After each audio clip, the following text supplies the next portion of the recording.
puede tomar su asiento, su momento. El Señor es espíritu, y donde está el espíritu del Señor hay libertad. Aleluya, gracias Señor. Gracias Jesús. De 3 de los escritores de los evangelios, son 4, ¿verdad? Encontramos 4 relatos de la gran comisión. Recuerden que la iglesia, la congregación, la comunidad Nuevo Pacto está enfocado totalmente en un esquema del discipulado. El modelo de gestión de nuestra iglesia es un modelo de discipulado. Nadie puede quedar de ser un discípulo y de hacer otro discípulo. Nosotros vamos a insistir en eso hasta que todos seamos alcanzados aquí internamente y podamos salir a discipular a otros. No se van a escapar. Entonces, más vale que entendamos claramente que la palabra habla de la gran comisión y que la iglesia hoy comete el pecado de la gran omisión. En otras palabras, el ñembotab. Creemos que la comisión que Jesús dio a la iglesia es sencillamente una opción, una palabra que está por allí, y no entendemos el contexto de la orden que Él nos dio y que se llama la gran comisión. La palabra comisión tiene que ver con la palabra misión. Comisión contiene la palabra misión. Ahora, la palabra en sí completa, comisión, significa cargo, orden o mandato recibido de una autoridad superior. Cargo, orden o mandato recibido de una autoridad superior. ¿Quién nos dio la gran comisión? Jesús. ¿Qué nos dio Jesús? El cargo, la orden y el mandato. Y lo que vamos a describir en esta mañana, y no sé si voy a alcanzar esta mañana, a lo mejor Dios me para por lo que voy entendiendo, sacar de nuestro paradigma de que servirle a Dios, estar acá en el púlpito y predicar o dirigir coros, y el resto calientabancos, meros espectadores pasivos.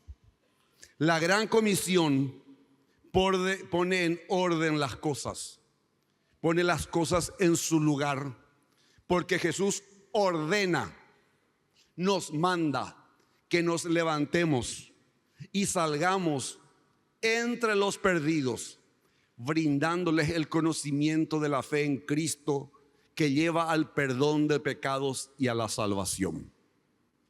Y acá 3 de los escritores del Nuevo Testamento, de los evangelios, hablan en 4 de los libros específicamente de la gran comisión. Los 3 escritores son Mateo, Marcos y Lucas. Lucas habla de la gran comisión en el Evangelio según San Lucas y también en el libro de los Hechos. Cada uno de ellos da un abordaje propio de la personalidad. Vamos a ver, si yo doy un escrito, va a reflejar mi personalidad, va a ser agradable, en un tono pastoral, amoroso y paciente. Otro, Marco, va a hablar con un tono dominante, argel, bareté. ¿Entendés? Oscar, no sé con qué tono es lo que va a hablar. Ronnie sí que va a hablar con otro tono. ¿Está alguno equivocado en su abordaje? No, refleja la personalidad de cada uno. Y que entonces no es que se contradicen estos escritores, sino que eran personas que iban relatando lo que escucharon de Jesús, lo que anotaron y lo pusieron por escrito con su propio contexto de personalidad. Para que entendamos, lo que vamos a hacer es responder a estas preguntas. ¿A quiénes les dio la gran comisión? ¿Qué es la gran comisión? ¿Cuándo debemos cumplir la gran comisión? ¿Dónde debemos llevar a cabo la gran comisión? ¿Cómo vamos a cumplir la gran comisión? ¿Por qué tenemos que hacerlo? ¿O por qué y cómo? Y vamos a empezar con el más conocido y el más citado, que es el libro de Mateo, el Evangelio según San Mateo, capítulo 28, 18 al 20. Es más, yo le quiero pedir a los que manejan multimedia, primero me ponen, por favor, Mateo 18, 28, 18 al 20, porque yo estoy seguro que muchos no tenemos de memoria la palabra y puedo responder de allí y mostrar nomás. Si me pueden pasar allí, Mateo 28, 18 al 20. Yo sé que les saco del esquema y perdonen. Le voy a leer mientras tanto. Jesús se acercó y dijo a sus discípulos: se me ha dado toda autoridad en el cielo y en la tierra. Por lo tanto, vayan y hagan discípulos de todas las naciones, bautizándolos en el nombre del Padre y del Hijo y del Espíritu Santo. Enseñen a los nuevos discípulos a obedecer todos los mandatos que les he dado. Y tengan por seguro esto, que estoy con ustedes siempre hasta el fin de los tiempos. Vamos a ver, aquí mismo puedo responder sin necesidad de volver al PowerPoint todavía, a no ser que les sirva a ustedes. ¿A quién o a quiénes les estaba hablando Jesús? Se acercó Jesús y le dijo a sus discípulos. Él estaba hablando a ellos, los 11 discípulos restantes, ya no estaba Judas. Pero nosotros interpretamos, y eso tomamos en cuenta todas las grandes enseñanzas o las enseñanzas de los grandes maestros en el curso de la historia del cristianismo, que el discípulo es alumno de un maestro. Y cuando hemos sido salvos nosotros, nos hemos convertido en discípulos de nuestro maestro que es Jesús. Por ende, cuando Jesús les habla a sus discípulos de ese entonces, también nos habla a nosotros que somos sus discípulos. ¿Qué nos está diciendo Jesús? Que hagan discípulos a todas las naciones, bautizándole en el nombre del Padre, del Hijo y del Espíritu Santo. ¿Qué quiere que hagamos entonces? ¿Quiere que hagamos discípulos? ¿Quiere que bauticemos? ¿Y quiere que enseñemos? No, pero esperan, pues tienen que ser pastor para bautizar. No voy a entrar en esos temas porque mi tema no es para generar conflictos. Somos una iglesia ordenada y para eso se instala. Pero si vamos a ir al caso, Felipe en Samaria, cuando le toma al eunuco, que era el tesorero de la reina Candace, le bautiza y él no era apóstol. ¿Okay? Pero ese no es el fondo. Acá lo que está diciendo que cada uno de nosotros no es llamados así como algo opcional. Él nos ordena a hacer discípulos, nos ordena a bautizarles y nos ordena enseñarles todo lo que hemos recibido. Entonces, por favor, hay gente aquí que es luego experta en dar excusas. Ay, yo no sé hacer del curso del discipulado. Viste que yo soy tímida. Tu desobediencia a Dios. Viste que yo luego no sé cantar y yo no sé predicar. ¿Qué es lo que yo puedo hacer en la iglesia? Hacer discípulos, bautizarle y enseñarle.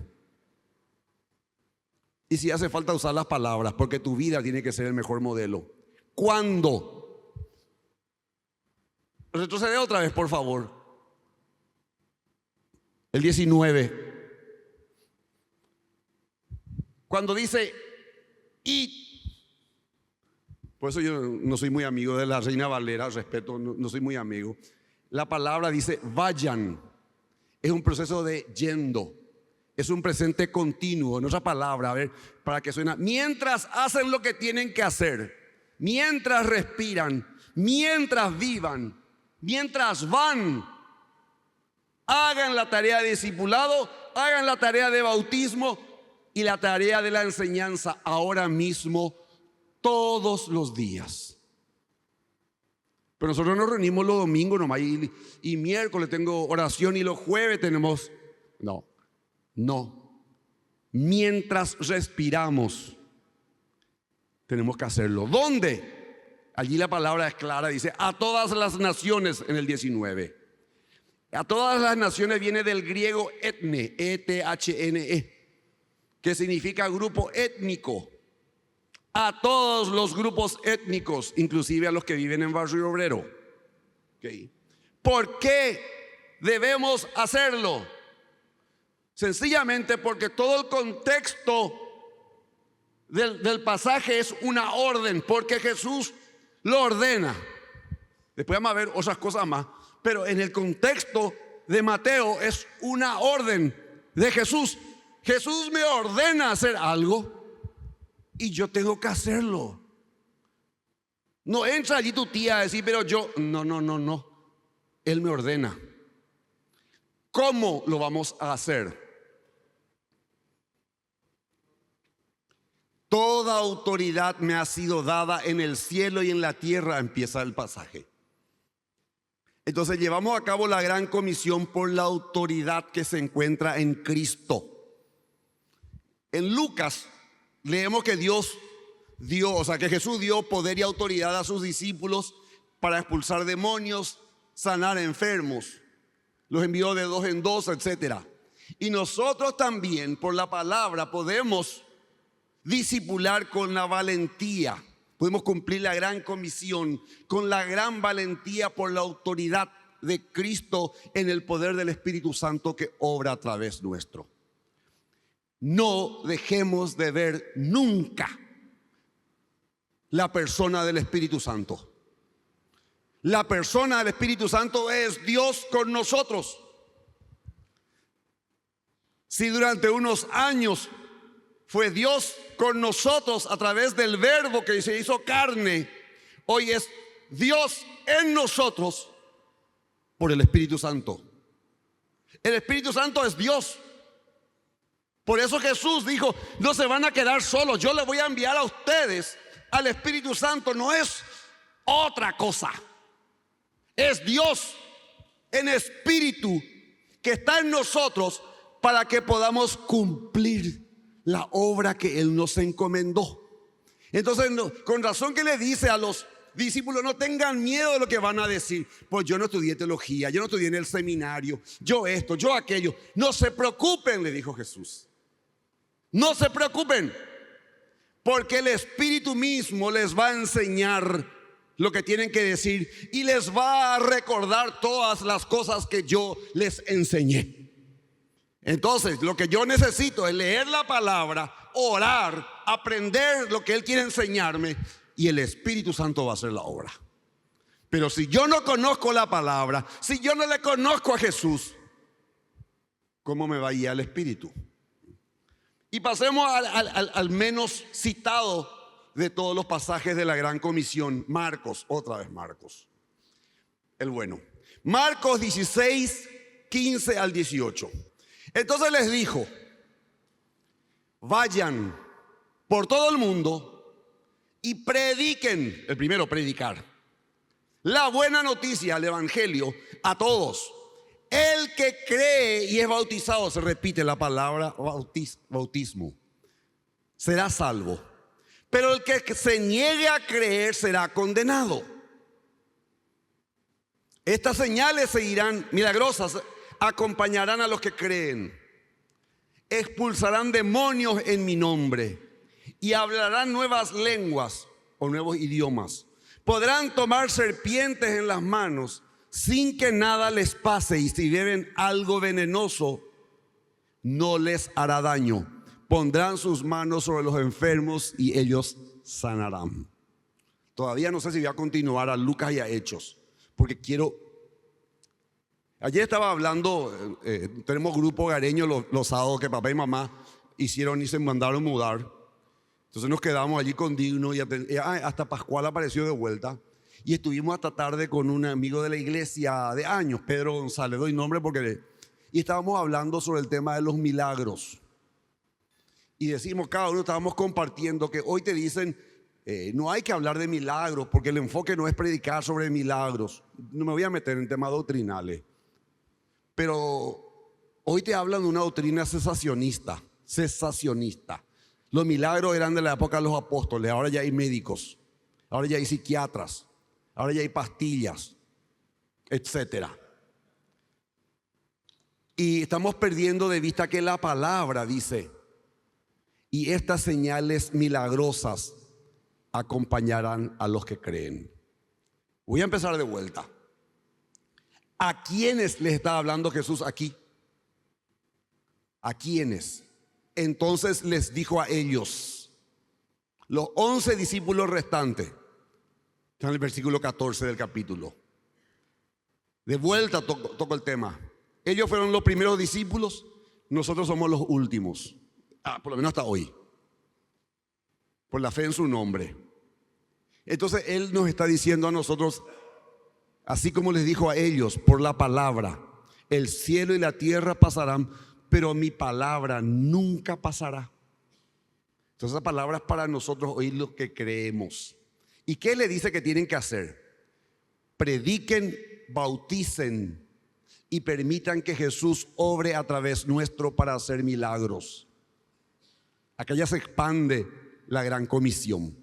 Veamos el contexto. Prediquen, bauticen a los que creen. A los que no creen van a ser condenados. No podés hablar de esas cosas. Tenés que hablar de que todos vamos a ser salvos. No y no. El que no acepta el evangelio de la gracia, el que no se arrepiente de sus pecados, me da pena decirte, te vas al infierno. Te vas a ir al infierno.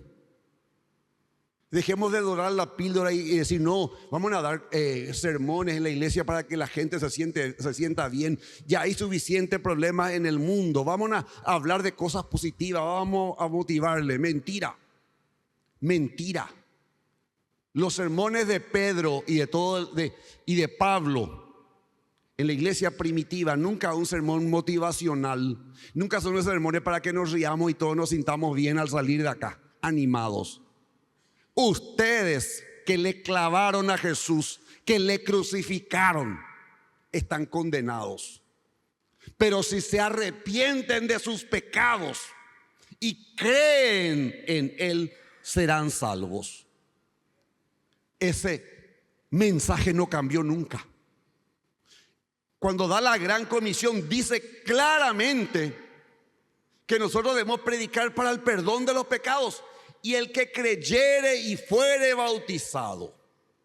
Y allí mucha gente dice: quiere decir que hay que ser bautizado para ser salvo, y si no se bautiza no es salvo. Vamos a parar de vuelta. Efesios 2, 8 al 9 dice que somos salvos por la gracia a través de la fe en Cristo solamente. No le podemos añadir obra, no. Pero si te bautizas,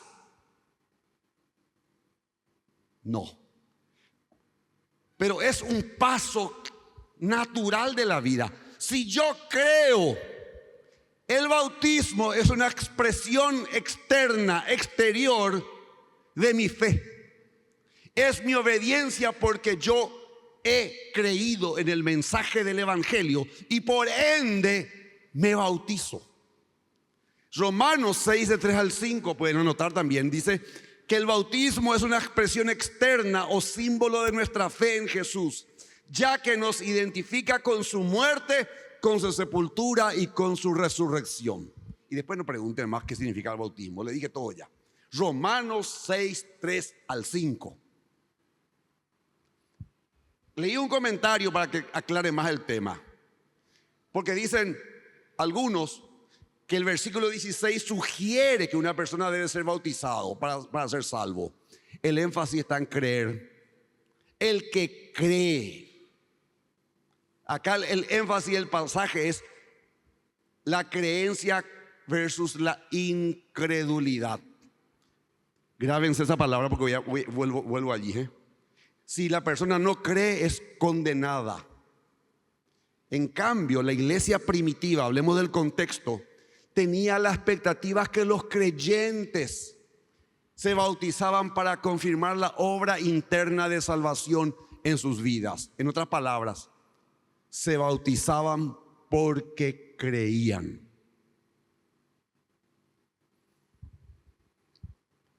Y después dice que todos aquellos que llevemos a cabo la gran comisión, tenemos la autoridad para expulsar demonios. No para enviarle al psiquiatra para que vea su problema de bipolaridad, de esquizofrenia, de paranoia, de depresión, todo lo que ya sabemos. Y le dé clonazepam, después ¿cuál es el otro? Litio. Yo puedo hablar de toda la lista, Bueno, pero allí dice que la palabra, dice que en cuanto a lo que es demonios, no a problemas químicos, aclaro muy bien. Dios nos dio la autoridad para expulsar a los demonios. Mi pregunta es, ¿hace cuánto que nosotros no vemos demonios expulsados? Yo crecí en los años 60 en la iglesia y la expulsión de demonios no era una tarea buscada, pero una tarea que era parte de la fe. Era parte de la fe. Porque venían personas endemoniadas. ¿Y cómo se reflejaban? Dominados por el alcohol, atropellando los cultos con machete, por ejemplo. Una reprensión, la persona caía, escupía, todo ese show que ya conocen. Lo cierto es que esa persona volvía a su casa, se bañaba, se afeitaba, se peinaba, trabajaba y el alcohol era historia. ¿Qué es lo que ganaba a la familia de ese hombre? Que esa persona haya sido libre por el poder del evangelio de todos los demonios que destruían a esa persona y lo convertían en un ser insignificante y adicto que traía solo dolor y lágrimas y sufrimiento a su familia. Nada hablaba tanto como testimonio de la iglesia como el poder de expulsar demonios. Okay. Y podemos decir, pero ya no hay más demonios hoy. Están por todas partes. También los demonios creen, dice el Señor. Están calladitos y lo que más les conviene es no manifestarse.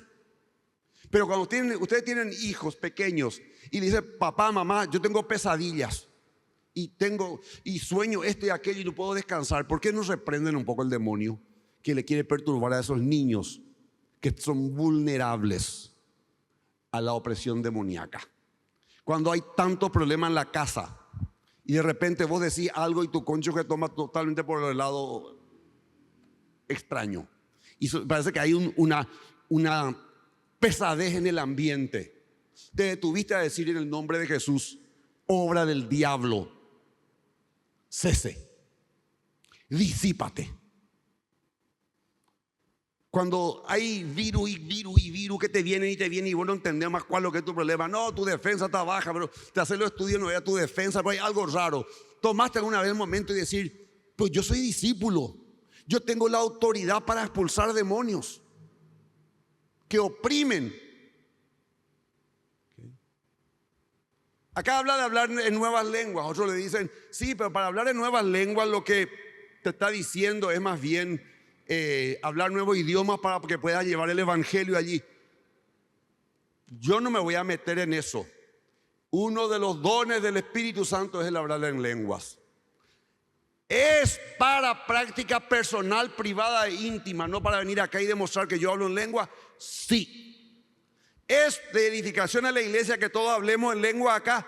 Sí, pero no acá en el templo. Que todos tengamos el don. ¿Por qué? Porque el Espíritu orando por nosotros. Y si se hablan lenguas en la iglesia, en el culto, ¿qué se debe hacer? Guardar silencio. Y si alguien interpreta la palabra, es una profecía. Si no, la persona debe callar. Y continuamos en orden. Okay. Después dice, tomar serpientes, no ser envenenados ni heridos. Aclaro muy bien. En el cumplimiento de la gran comisión, Pablo es picado por una serpiente mortal en la isla de Malta. Y dijeron, por lo visto un gran pecador va a morir. Se sacude. Es como la suegra, muere la víbora y la persona queda sana. Okay. Lo tengo que hacer yo y decir, yo voy a demostrar que yo creo en el Señor y yo tengo autoridad que me pica una serpiente y no me va a hacer nada. Y mete tu mano yendo ahí un boishini y vamos a ver si no te hace algo, te va a matar. ¿Por qué? No tentarás al Señor tu Dios. ¿Te acuerdan cómo Jesús le dice a Satanás? No tentarás al Señor tu Dios. Muchos años atrás había un libro de Mel Tari, un indonesio, que llegó a venir al Paraguay y él contó de un caso en una iglesia que iban unos jóvenes, siempre jóvenes más impulsivos, iban a una confraternidad, y en esa época no había rutas como ahora, y tenían que cruzar un arroyo, hubo una tormenta. Y dijeron, si Pedro pudo caminar sobre la agua, nosotros también. En el nombre de Jesús vamos a caminar sobre el agua. Toditos se ahogaron. Dios cambió. Dios dejó de hacer milagro. No. Sencillamente ellos le tentaron a Dios. Son leyes naturales. Yo no me puedo tirar de arriba del techo y decir Dios me va a cuidar. Ahora, puede ocurrir un accidente y venirme a tierra. Y si Dios en su soberanía dijo, no, todavía la congregación tiene que sufrirle a Isaías, entonces Él va a poner su ángel y guardarme, porque Él es soberano. Pero yo no puedo tentarle a Dios. Sí puedo salir con la seguridad que me pueden picar serpiente de motochorro, de gente que desea mi mal, todas las figuras que ustedes quieren poner, que Dios puede guardarme. Pero yo no soy quien para tentarle. Y al final me queda algo. Y sanarán a los enfermos. Eso decimos bastante todavía en la iglesia. Oramos todavía sobre esa parte. Eso medio tipo cumplimos. Hoy, esta mañana, cuando venía al templo, escuché la palabra hablada. Estaba escuchando el libro de Marcos, justamente. Estaba acordando de mi hermano bien. Y decía el libro de Marcos que él estaba en Galilea, en su ciudad natal, pero allí no hizo muchos milagros. ¿Por qué no hizo muchos milagros allí? ¿Alguien sabe por qué? Por la incredulidad de ellos. ¿Significaba que Jesús tenía poder o no? ¿Podía hacer el milagro? Él es el mismo ayer, hoy y por todos los siglos.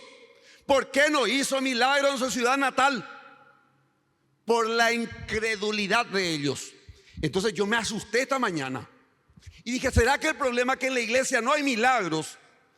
No es por el cesacionismo de la obra del Espíritu Santo, tipo que ahora lo que Dios quiere es que nos llenemos, que vivamos bien, cada quien tenga bendiciones y punto. ¿No será que en realidad Dios no hace más milagros porque en nosotros hay incredulidad?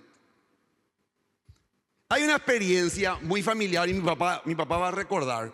Yo crecí en un hogar donde a alguien le pasaba algo y era mi papá imponiendo manos sobre nosotros y nosotros nos sanábamos. Esa era, no sé, era algo automático, era una cosa que era una consecuencia natural. Lo mismo que decir Cerro participa en Copa Libertadores y se elimina. Una consecuencia natural de un acto. Papá oraba, te curabas.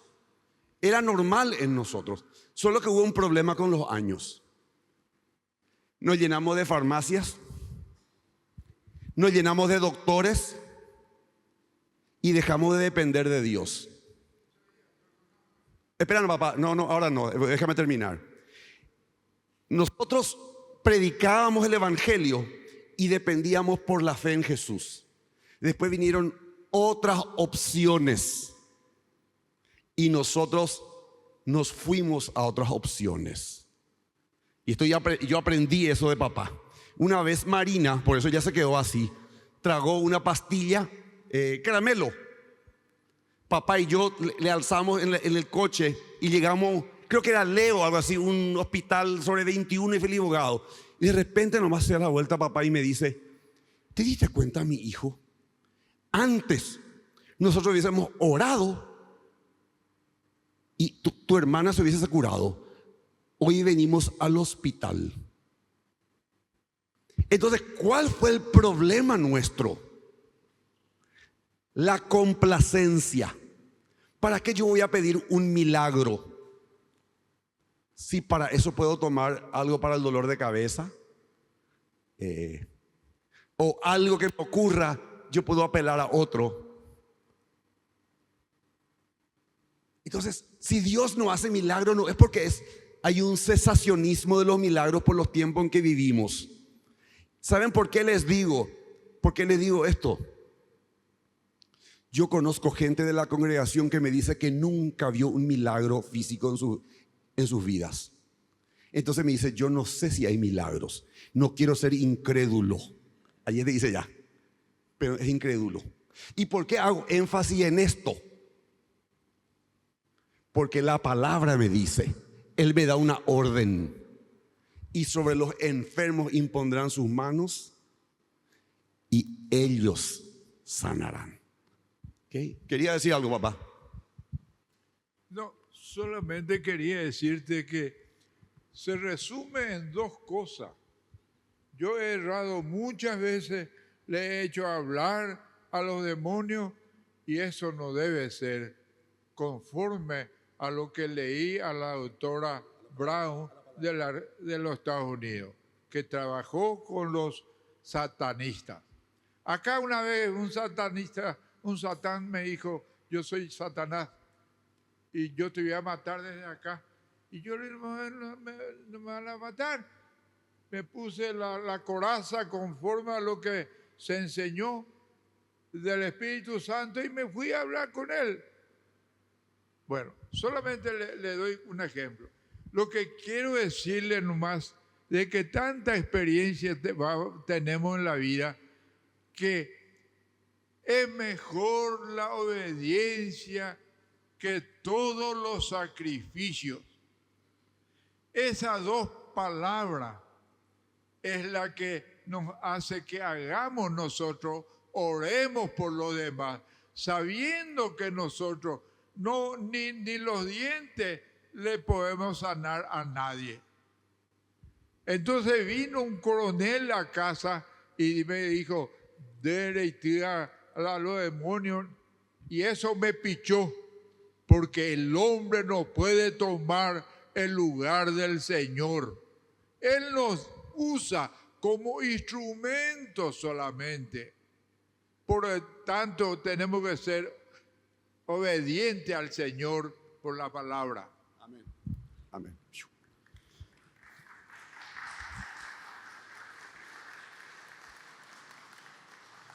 ¿Saben por qué le di lugar a papá que hable? Porque yo vi milagros. Hoy no veo milagros. Yo vi milagros. Yo vi. Y me gusta que él diga, cometí errores. Cuando vos haces, te dicen, habla con los demonios. No es tu función. La palabra. Y si la palabra me dice, vamos a volver un poco al 16 y del 18 para que dominemos la palabra. El que creyere. ¿Cuántos de ustedes o cuántos de aquí creemos? Yo creo. Voy a lo siguiente. ¿Cuántos de nosotros nos bautizamos? ¿Hay alguno que todavía no se bautizó acá? ¿Se van a bautizar? Muy bien. Muy bien. Ok. Porque es por obediencia. Creer, bautizarte, vas a ser salvo. O ya sos salvo. O ya sos salvo, no va por ahí. Pero la creencia es tu manifestación externa de tu creencia interna. Pero si vos no crees, no sé, vas a ser condenado. No hay tu tía. Después que dice el 17, y estas señales seguirán a los que creen. Estoy en el curso del discipulado. Yo soy discípulo, yo me voy a hacer discípulos. ¿Cómo? Les evangelizo, les hablo de Jesús. La mayor parte de las personas me dicen, para poder escuchar, lastimosamente el ser humano tiene que estar mal para querer escuchar la palabra. Cuando está bien, está todo luego bien. Es una verdadera pena eso. En vez de escucharle a Jesús, cuando estás bien, tenés que esperar que todo se te caiga y te vas corriendo a Jesús. Y prefiero que corran a Jesús en ese momento, ¿verdad? Y no se suiciden, porque allí va a ser condenación. Pero lo que, más allá de mi manera de hablar extrema, lo que les quiero decir es que cuando hacemos el discipulado, cuando vamos a evangelizar, cuando le visitamos a alguien, a partir de hoy, mis hermanos, recuperemos el sentido bíblico. La promesa: en mi nombre echarán fuera demonios. El primer demonio que tiene que salir de un hogar es la incredulidad. El diablo les ata, ciega sus ojos, les ensordece para escuchar la palabra, endurece sus corazones. Es el hombre fuerte de ese lugar. Y eso es autoridad. Toda autoridad te fue dada en el nombre de Jesús para atar a los demonios y para desatar esas vidas para que escuchen la palabra de Dios. Si hay personas que son rebeldes y endurecidas, como iglesia tenemos que orar para que esas vidas sean desatadas, porque el hombre fuerte que maneja eso debe ser atado. ¿Okay? Después hablaremos nuevas lenguas y después el siguiente: Dios nos va a guardar de todo peligro, lo que Él quiera. A pesar que si me muerde una víbora, hoy yo voy a ir al cielo y voy a gozar toda la eternidad. Yo no tengo miedo a la muerte. Yo creo que esto lo pone a Él Él pone como señal de la autoridad que tenemos como discípulos de Cristo. Si beberíamos cosas mortíferas, mamá querida, el agua que tomamos lo llama mortífero, no le va a hacer daño. Y sobre los enfermos vamos a poner las manos y sanar. Van a sanar, pero no van a sanar, por favor, no tienen que sanar para que la gente diga: mira, un poco tiene el don de sanidad. Él viene, ora y la gente se cura. Nos vamos a esa iglesia y ahí ocurren milagros. Dios nos libre. Nosotros queremos ser una iglesia bíblicamente centrada, enfocados en Cristo, enraizados y fundamentados en la fe en Cristo Jesús, completos en Cristo. Y solo lo que Él nos ordena lo que hacemos, y solo para Él es la gloria. Yo no quiero que hoy ocurra un milagro acá y la gente se llene porque aquí caminó un paralítico y nos creamos, como tantas congregaciones donde se ensalzan la figura de sus líderes, porque allí hay unción en poder y poder. Cuando en realidad la Biblia dice que cuando creemos y recibimos el Espíritu Santo, dice: la unción permanece en ustedes. Él está en nosotros. Lo que detiene la obra de Dios es que nos hemos hecho los ñembotabú. Y en vez de que sea la gran comisión, se convirtió en la gran omisión. Limitamos el poder de Dios y no nos arriesgamos a ser verdaderos discípulos de Jesús. Porque eso implica que Él es el Señor de mi vida. Para que esté aquí yo parado hablando, ustedes no saben todas las cosas que tengo que morderme, porque mi yo es demasiado fuerte. Mi carnalidad es demasiado acentuada. Y Dios tiene que lidiar con todo eso para que yo no viva, sino que Cristo viva en mí. Y poder amarles a ustedes. Y como decíamos hoy en el programa de discipulado esta mañana, nosotros todavía continuamos. Es más, si quieren ustedes acercarse, nosotros a las 8:15, lo que ya terminamos, pero que nos gustó y estamos continuando. Y hoy hablábamos de esas cosas que la única manera de ser realmente parte de ser su iglesia es el amarnos el uno al otro. Y para amarnos tenemos que dejarle de mirarle al otro desde arriba. Y cuando tenés dones, cuando de plátano, o cuando tenés un título, o cuando sabes cantar o hablar, y le mirás a tu hermano que no tenemos ninguno de esos talentos, anga, y tenemos la tendencia a mirarlos carnalmente como menores a nosotros. Allí no somos discípulos. Allí no somos discípulos. Si yo oro por alguien, yo no oro porque yo tengo la fe y él no. Yo oro porque la palabra me dice: impondrán las manos sobre los enfermos, porque yo creí y me bauticé. Y en obediencia a Él estoy cumpliendo la palabra. Ustedes saben por qué yo predico acá. Porque el primer lunes de septiembre del año 1982, Dios me mostró la visión que yo estaba predicando y eso estaba moviendo en la gente respondiendo a la palabra. Y todas las veces que me subo, cuando tengo mariposa en el estómago y estoy desesperado y no paso bien la noche por la ansiedad de predicar la palabra, le digo, en realidad, Señor, vos me llamaste, yo lo único que tengo que hacer es obedecer. Es obedecer a tu llamado nomás. La obra es de Él, no es mi obra. Y cuando vos te vas a visitar a una persona que quiere escuchar o que necesita, no es me voy yo y qué es lo que le voy a decir.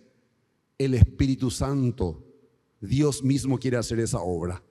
Vos lo que haces es decirle, Señor, haz la obra, aquí está tu vaso. Vamos a ponernos en pie o si no, no voy a terminar nunca.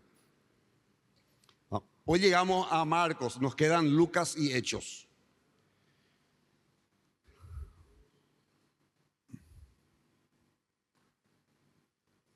Híjole, ni terminé ni Marcos. Acá dice, ¿cómo vamos a hacer la tarea? Dice, en mi nombre, o sea, en el nombre de Jesús. ¿Por qué el nombre de Jesús? Vamos a entender claramente. Filipenses 2 del 9 al 11 dice, por lo tanto Dios lo elevó al lugar de máximo honor y le dio el nombre que está por encima de todos los demás nombres. Porque ante el nombre de Jesús, para que ante el nombre de Jesús se doble toda rodilla en el cielo, en la tierra y debajo de la tierra, y toda lengua declare que Jesucristo es el Señor, para la gloria del Dios Padre. Wow. En el nombre de Jesús, el nombre que es sobre todo nombre. No tengo una conclusión porque me quedo en la mitad, menos de la mitad. Pero lo que yo sí siento del Espíritu es que, como escuchaba en el pasaje de esta mañana, le dice, mi hijo que es sordomudo, cuando el Espíritu le ataca, le tira y no hay manera de lidiar con él, y tus discípulos oraron por él y no pasó nada. Y le dice Jesús, ¿y por qué venís a mí? ¿Vos creés? Porque él le dice, si podés, maestro, ayúdanos. Si podés. Entonces Jesús le dice, ¿para qué me pedí entonces si no crees? Si vas a dudar de mí. Él le dice, yo no creo, ayuda a mi incredulidad. Otra versión dice, sana mi incredulidad. Si creyeres, verás la gloria de Dios. La mano de Dios no se ha acortado nunca. Qué bueno que tengo los niños viniendo en silencio. Si le pueden recoger todos para que oremos en familia con el poder y la autoridad del Espíritu Santo, en el nombre de Jesús. Señor, sana mi incredulidad. Yo le llamo algo que Dios habló en estos días en mí, la complacencia versus el contentamiento. Contentamiento es un estado del corazón de gratitud a Dios. Que la complacencia es el peligro que yo caigo al decir, ¿para qué, Pico? Estamos bien así. Dios quiere hacer un milagro en tu vida. Dios quiere convertirte en un discípulo de Jesús, comprometido con su reino, que le predique el evangelio a toda criatura para anunciar su pronta venida, y te da la autoridad del Espíritu Santo para reprender demonios, para sanar enfermos, para libertar a las vidas del pecado y llevarlos a la salvación. Imagínense, ni He-Man, ni Superchica, ni Batichica, ni Batman, ni Superman, ni todos los héroes de Marvel tienen el poder de salvar al pecador. Solo Cristo Jesús. Y Cristo Jesús dijo, toda autoridad me fue dada en el cielo y en la tierra, y toda autoridad le doy para que en mi nombre hagan cosas más grandes que la que yo he hecho, porque mi espíritu va a estar en ustedes. ¿Se dan cuenta? Padre, perdona nuestra incredulidad, perdona nuestra complacencia, perdona nuestra indiferencia. Perdona, Padre. Venimos a los asientos, cantamos, escuchamos, a veces nos gustan los sermones, a veces no. y somos indiferentes. Ayúdanos a sentir con tu corazón: la mies es mucha y los obreros son pocos. Ayúdanos a responder a tu llamado. El que quiere venir en pos de mí, niéguese a sí mismo, tome su cruz y sígame. Pero cuando te seguimos, cuando creemos y nos bautizamos, vamos a anunciar tu reino, vamos a anunciar a Jesús para el perdón de pecados, dando las señales de tu poder, sanando a los enfermos, reprendiendo a los demonios. Nada nos hará daño, hablando nuevas lenguas, porque representamos al Dios de los cielos y de la tierra, Jesús el Cristo, y en su nombre tenemos autoridad sobre todas las cosas. Por su nombre, por la autoridad de su nombre, se someten toda fortaleza, toda potestad, todo principado, todo poder ante el poderoso nombre de Jesús. Y hoy ejercemos eso ahora mismo. A los que hemos creído y nos hemos bautizado, que nos llamaste para ser discípulos, tomamos primeramente en nuestras familias demonio de incredulidad, demonio de apatía. En el nombre de Jesús, disípate, vete. No es la iglesia Nuevo Pacto, no es el predicador, no es la congregación. Por la palabra, en el nombre de Jesús, toda dureza de corazón, toda indiferencia viene de tu maldad. Los tienes atados. Nosotros te atamos en el nombre de Jesús y desatamos nuestras familias, nuestros hogares, nuestros hijos, parejas, padres, hermanos, primos, sobrinos. Los desatamos en el nombre de Jesús para que la palabra entre a sus vidas, haya arrepentimiento, haya perdón de pecados, puedan creer que Jesús es el Hijo de Dios y que al creer sean salvos y sean discípulos tuyos. Al ir a cada casa, al hablar con cada uno, extiende tu mano, obrando prodigios, maravillas y señales en el santo y poderoso nombre de Jesucristo, para que tu reino se extienda. No para que nadie hable de nuevo pacto, no para que nadie hable de nosotros, sino a tu nombre da gloria, sino a tu nombre da gloria. Al nombre de Jesús, a quien servimos y adoramos, Él reciba toda la honra y la gloria. Padre, sana a los enfermos, liberta a los adictos, cualquiera sea su adicción, sea el juego, sean las bebidas, sean los placeres, cualquier cosa que le denigra, en el nombre de Jesús. En el nombre de Jesús, esos demonios son atados, esos hombres fuertes son atados, y esas vidas desatadas, ustedes tienen en mente quiénes son desatados en el nombre de Jesús por el poder de la palabra. Estos son los milagros que pedimos, milagros para salvación, para que su familia, para que los demás puedan ver y decir: la mano de Dios no se acortó. El Dios de Israel, el Dios de la iglesia, el Dios de la iglesia primitiva del nuevo pacto todavía tiene poder, y nos dio un nombre que es sobre todo nombre, ante el cual toda rodilla se dobla y toda lengua confiesa que Él y solo Él, Jesús el Cristo, es el Señor.